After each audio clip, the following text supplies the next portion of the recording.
शीतल जी, एक चीज बताइए, एक बड़ी खबर ये कहा जा रहा है कि मोदी जी प्रेस कॉन्फ्रेंस करेंगे। अच्छा, कुछ लोगों का कहना यह है कि शायद ये परंपरा होती है कि जब आप यहां जाएंगे तो आप और उस देश के स्टेट हेड को साथ ज्वाइंट प्रेस कॉन्फ्रेंस करना मजबूरी है। और उसमें यह भी कहा जा रहा है कि मोदी जी की तरफ से कंडीशन यह है कि मैं 2 ही क्वेश्चन लूंगा। एक क्वेश्चन हिंदुस्तानी प्रेस वाला कोई पूछ सकता है, एक क्वेश्चन कोई अमेरिकन प्रेस वाला पूछेगा। तो अगर इतना स्ट्रांग अगर आपका रिजर्वेशन है प्रेस कॉन्फ्रेंस का, तो ये कुछ लोगों का आक्षेप है कि वो क्वेश्चंस भी उसी तरह के होंगे कि आम काट के खाते हैं कि आम चूस के खाते हैं। उस तरह के क्वेश्चंस भी पहले से ही दे दिए जाएंगे कि भाई यही पूछना तो पूछना। आपको क्या लगता है कि मोदी जी को क्या दिक्कत है? अरे पूछे, आप प्रेस को फेस करिए। अरे देश है हमारा, जैसा देश है वैसा देश है, वैसी जवाब देंगे। हिंदी में जवाब देंगे, गुजराती में जवाब देंगे। तुम्हारी गर्ज है तो तुम हिंदी और गुजराती सीखो, समझो। Why he so reluctant? और इससे उल्टा असर हो रहा है। शीतल जी। हाँ, जो आपने कहा ये बात आई है, अभी बहुत विस्तार से मेरे पास सूचना नहीं है, लेकिन जो टुकड़ों टुकड़ों में मैं समझ रहा हूँ वो ये कि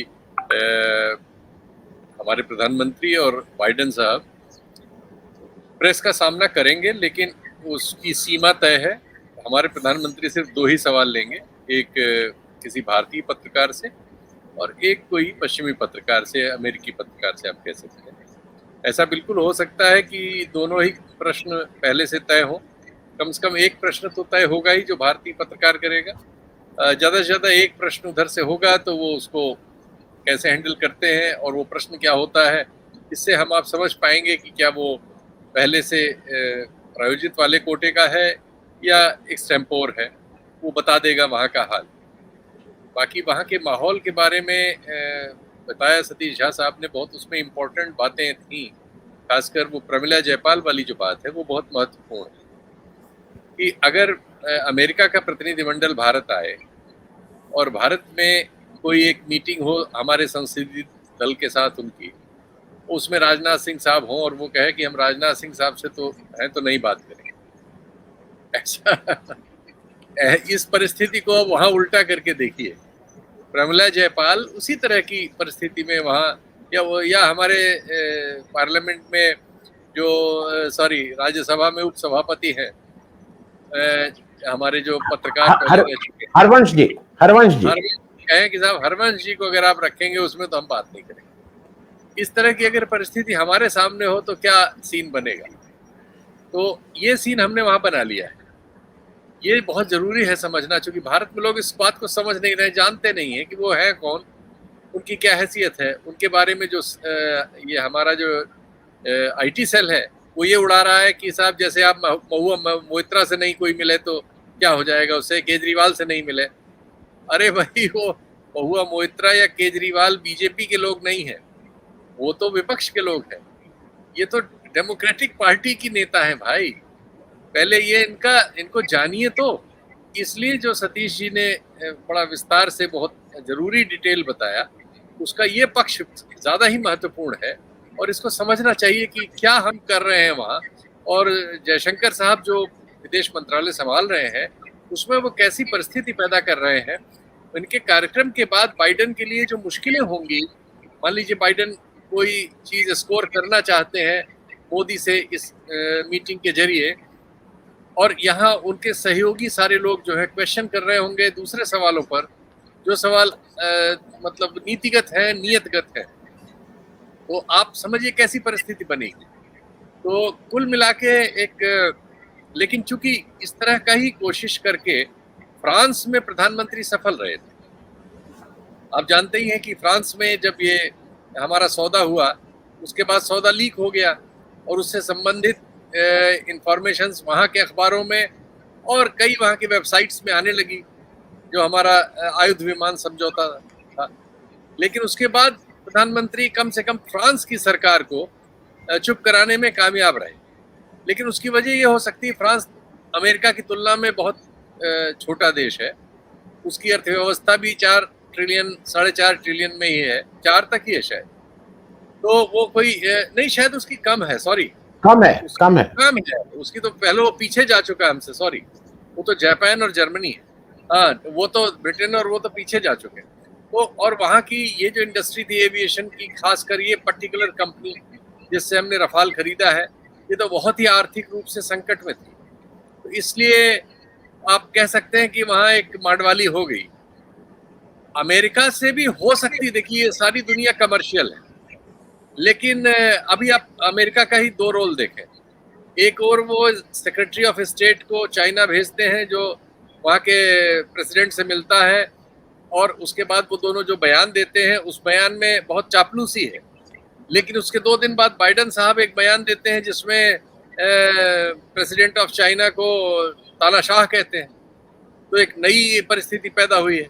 तो मुझे लग रहा है कुछ चीज़ों की हैंडलिंग में इस समय अमेरिका का भी जो सबसे प्रथम प्रशासन है, कुछ चीज़ें वहाँ भी हिल डुल रही हैं, उतनी मुझे स्मूथ नहीं दिख रही जैसी वो हमेशा रहा करती थी। इसलिए आपकी जो शंका है प्रोग्राम की कि मोदी जी जिसको गले लगाते हैं वो बेचारा तो कहीं बाइडन साहब के लिए पता नहीं ये किस लाइन पे जाएगा, लेकिन अभी हम बहुत स्पेकुलेट नहीं करते। अभी हम अपने इंटरेस्ट की बात करते हैं। तो भारत के इंटरेस्ट में ये है कि भारत अमेरिका से तकनीक और व्यापार में जो सहूलियतें चाहता है, जो उसकी ज़रूरतें हैं, वो वहाँ से वो हासिल कर सके, वो रिश्ता स्मूथ हो। अमेरिका चाहता है कि हम चीन के बरक्स भारत के साथ एक ऐसे किस्म के अलायंस में हो कि कभी यहाँ कहीं झगड़ा हो तो भारत का जो भी सैन्य हमारा जो सेटअप है वो उसके काम आ सके, और वो एक हमारे और चाइना के बीच थोड़ी कड़वाहट बनी रहे, ये अमेरिका की राजनयिक इंटरेस्ट में है। इसलिए अमेरिकन एजेंसीज बीच बीच में खबरें देती रहती हैं कि तिब्बत में क्या हो रहा है, या हमारे लद्दाख में क्या हो रहा है, या अरुणाचल में क्या हो सकता है, कहाँ गांव बना लिया, कहाँ क्या कर लिया। ये सारी चीज़ें वहीं से हमारे पास आती हैं। तो वो हम समझ सकते हैं। भारतीय जो विदेश मंत्रालय है वो बहुत समय से इन चीज़ों को समझता जानता है। हमारे मतलब जो भारतीय समाज है और हमारा मीडिया है उसमें सारे परसेप्शन चलते रहते हैं। उसमें अमेरिकन लॉबी भी अपनी खबरें छापती रहती है, रूसी लॉबी भी अपनी खबरें छापती रहती है, और एक आप कह सकते हैं अपनी नेशनलिस्ट लॉबी है, वो अपने हिसाब से दोनों को तोलती रहती है। वो सब होता रहता है, लेकिन दोनों की जो मंशा है उसमें तो ये इंटरेस्ट एक दूसरे के लिए है। अब ये दौरा खत्म हो तो पता लगे कि किसको क्या मिला है। फिलहाल तो अभी ये हो रहा है कि मोदी जी अगर ये समझ रहे थे कि इस दौरे से हो सकता है, भारत में चूंकि सारा मीडिया लगभग कंट्रोल है और सोशल मीडिया पर चूंकि पैसे का बड़ा मतलब होता है, उनके पास खर्च करने को बहुत है, तो उनके लिए लाखों लोग झूठ लिख के उसकी सफलताएं बता रहे हैं यहाँ पर। लेकिन दूसरी चीज़ें भी आजकल इंटरनेट ने चीज़ें आसान कर दी हैं। दूसरे वीडियोस भी जो अभी आपने दिखाए जैसे और अन्य, वो भी साथ साथ चल रहे हैं, और ट्विटर पर एक ट्रेंड भी साथ साथ चल रहा है, जिस ट्रेंड में जो मोदी जी के पक्ष का ट्रेंड है वो पीछे छूट जा रहा है बार बार। तो ये सब चीज़ें भी साथ साथ हो रही हैं। और इसी दौरान अभी एक राजदीप सरदेसाई ने अपना एक ट्वीट किया था जिसमें उसने नेहरू जी को आइजनहावर के ज़माने में किस तरह से अमेरिका में ट्रीटमेंट किया गया उसका वीडियो एक जारी किया था। उस वीडियो को 2 लाख से ज़्यादा, 2 मिलियन से ज़्यादा लोगों ने अब तक देख लिया है। तो आप ये भी देखिए, एक दूसरी क्यूरियोसिटी भी जनरेट साथ साथ हो रही है कि मोदी जी के अलावा जो हमारे अन्य नेतागण अमेरिका वगैरह गए थे, उनके साथ कैसा क्या व्यवहार था। और इसमें फिर IT सेल को बहुत तरह की सफाइयाँ देनी पड़ रही हैं, क्योंकि उसमें सवाल हो रहा है कि जब मोदी जी न्यूयॉर्क में उतरे तो वहाँ उनको रिसीव करने के लिए लगभग कोई नहीं था, और भारतीय प्रशासनिक अधिकारी ही थे दूतावास के। तो ये, और दूसरी ओर नेहरू जी के और इंदिरा गांधी के, राजीव गांधी के, मनमोहन सिंह के दौरों के क्लिप्स तैर रहे हैं इस समय, जो बता रहे हैं कि उनके साथ वहाँ किस तरह से अच्छा व्यवहार हुआ और किस तरह से उनको सम्मान मिला। तो ये एक आप कह सकते हैं कि इससे जो उम्मीदें रही होंगी मोदी जी को, उसमें एक बहुत बड़े सेक्शन में सवाल भी पैदा साथ साथ हुए। और मतलब मामला एक तरफा नहीं है कि मोदी जी ताली बजाते हुए गए और ताली बजाते हुए आ जाएं और हाथ हिलाते हुए चले जाएं, इतना स्मूथ नहीं रहा है। ये तो हम स्वीकार कर सकते हैं भारत में बैठ। शीतल जी, खत्म कर रहे हैं आपसे एक छोटा सा प्रश्न। नौकरी के समय और इस समय भी बहुत से ऐसे लोग हैं जिनके बारे में ब्रांडेड है कि अपनी बीबी को तो नहीं लाते हैं पार्टी में, दूसरे की बीबी के साथ बहुत हंसी मजाक करते हैं, इस तरह के बहुत से तमाम लोग आपको मिल जाएंगे। और लोग कहते हैं कि भाई अपनी बीबी को क्यों नहीं लेके आते, वो बाकी बहुत ही खुलेआम हंसी मजाक, उनसे गले पड़ना, ये एक हिंदुस्तान में है इस तरह के लोग, इसमें कोई नई बात नहीं है। लेकिन जो ज्यादा महत्वपूर्ण चीज जो मैं आपसे समझना चाह रहा हूं, एक और चीज हो रही है मणिपुर वाली बात देश में, और जिसको राहुल गांधी ने भी आज कहा है कि आप यूएस जाने से पहले जो यहाँ पे लोग थे, आप ये ऑल पार्टी मीटिंग बुला सकते थे। आप अपनी गैर मौजूदगी में इस ऑल पार्टी मीटिंग को जब बुला रही है सरकार, तो वो इसको कहीं ये भी दिखा रही है कि हमारे लिए गैर जरूरी चीज है। मैं थोड़ा एक संक्षेप में कि मणिपुर आज मेरे ख्याल में यूएस या किसी भी चीज से ज्यादा इंपॉर्टेंट इस देश के लिए है, आपको क्या लगता है? नहीं, मणिपुर तो बहुत इंपॉर्टेंट है, दौरे रद्द हो जाने चाहिए मणिपुर के सवाल पर। तो ये और बात है कि हमारे लिए वो कोई सवाल ही नहीं, हमारे सरकार के लिए ऐसा लगता है जैसे वो कोई सवाल ही नहीं है।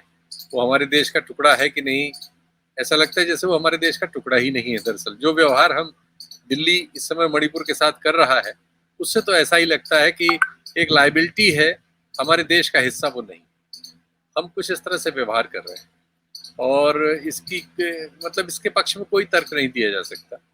वो जो आपने दूसरी बात कही थी उसके बारे में, रेणुका जी जो जिनको एक बार संसद में कुछ और कह दिया गया था, आप जानते हैं, इस पे बहुत हल्ला गुल्ला उन्होंने किया था। उन्होंने एक व्यंग किया है और उन्होंने कहा कि भाई बहुत डायमंड बांट रहे हैं, कभी अपनी पत्नी को भी कुछ दे देते हैं। तो अब ये सब चीज़ें होंगी, इनमें जाना तो ठीक नहीं है, ये डोमेन हम लोगों का नहीं है।